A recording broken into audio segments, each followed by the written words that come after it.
Let's go to Ben Wilson. Should the Seahawks sign Stephon Gilmore? Stephon Gilmore is my second-ranked free agent cornerback behind only J.C. Jackson. I think it's going to come down to money.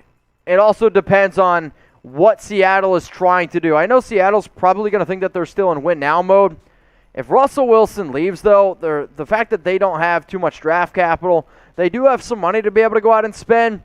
But if Russell Wilson leaves, I think this is your opportunity to go into a little bit of a rebuild, save some money, and for that reason, I'll say no. But if Russell's still there and they think that they can win now, then yeah, absolutely go out and get Stephon Gilmore. It's a major need. Mold Jimmy. Could the Seahawks trade for a new OT to replace Dwayne Brown? How much would it cost for Andre Dillard? Good name. Second or third would be my guess. He's a good player. Can't play on the right side, but when he's played left tackle, he's been pretty solid. Now, the problem is if you trade for Andre Dillard, you probably want to pay him big money as well, and that makes things a little bit dicey for a team that has to figure out several of their own big free agents. But I think a name like Dillard, if you can get him, actually does make some sense for Seattle. Would not cost you a first, which is good because Seattle has no first-round pick. So will your team be a buyer or a seller this year in terms of what they do with trades and adding big-name free agents? Let me know in the comments section. It's B for buyer, S for seller. From Chazee Gaming, or however you pronounce it, do you think the Seahawks make the Super Bowl next season? I don't. NFC West is loaded.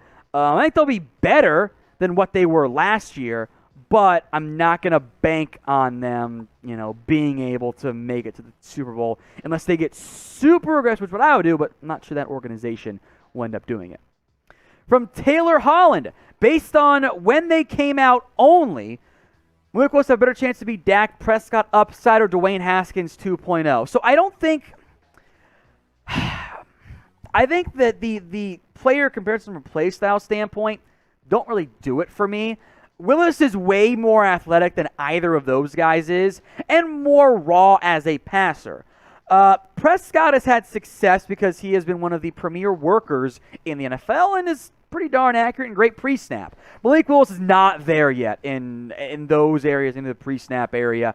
You're probably looking more, if you want to go play style fits, in the Jalen Hurts mold. I think he's more of a runner than Prescott is, but Willis is a better runner than Hurts is. The Lamar Jackson style of QB, those dual threats, but he's got a cannon too.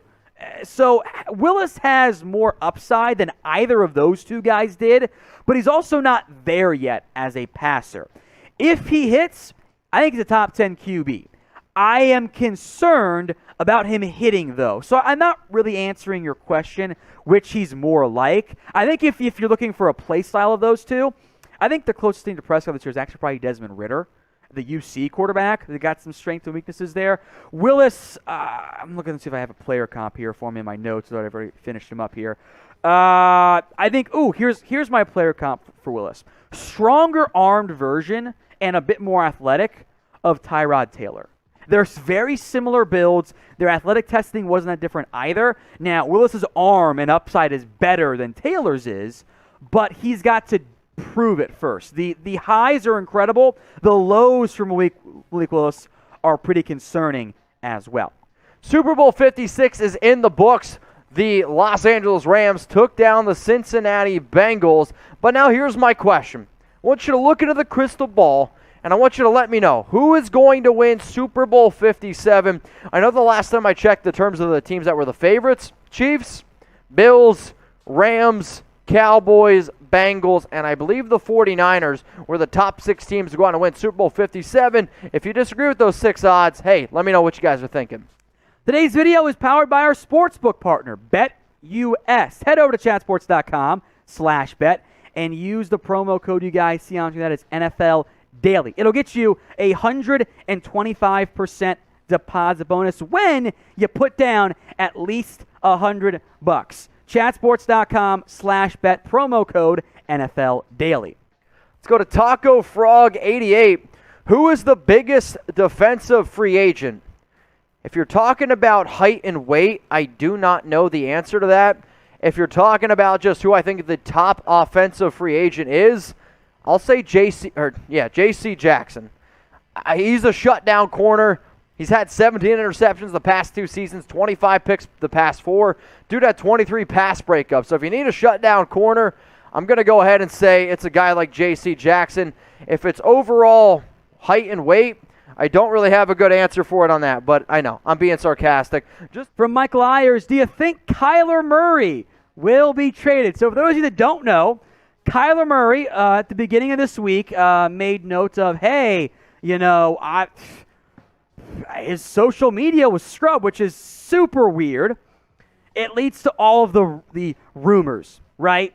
I don't think he gets dealt, but we'll see. It's certainly a possibility, far more than what it was even a day ago or at the beginning of the week, so probably not, but at least have to have the conversation now at this point.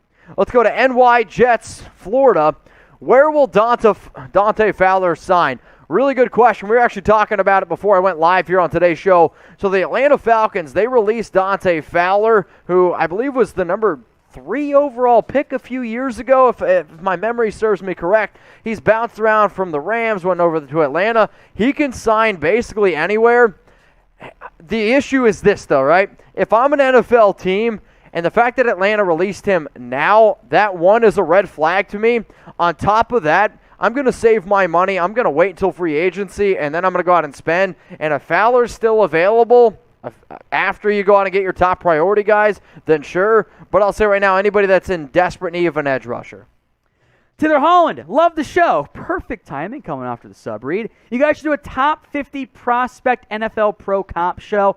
I'll try and do a big board at some point this year, and in that scenario, I'll throw in some pro comps. I don't like to force them, though, because I do them as like play style and athletic ability and size, and it always ends up getting interpreted as, oh, you mean he's going to be as good as that player, which is almost never what I'm going for, but that's just how comps are. I get it. Second part is, would love it. Which team likely trades back up into round 1? Ooh, good question. I could see a team like the Jets have the draft capital to pull it off. Now, they're pretty aggressive, so I'll go with the Jets, 2 early second rounders. They could get aggressive with some of those picks. They've got a lot of them this year. So I will shoot my shot.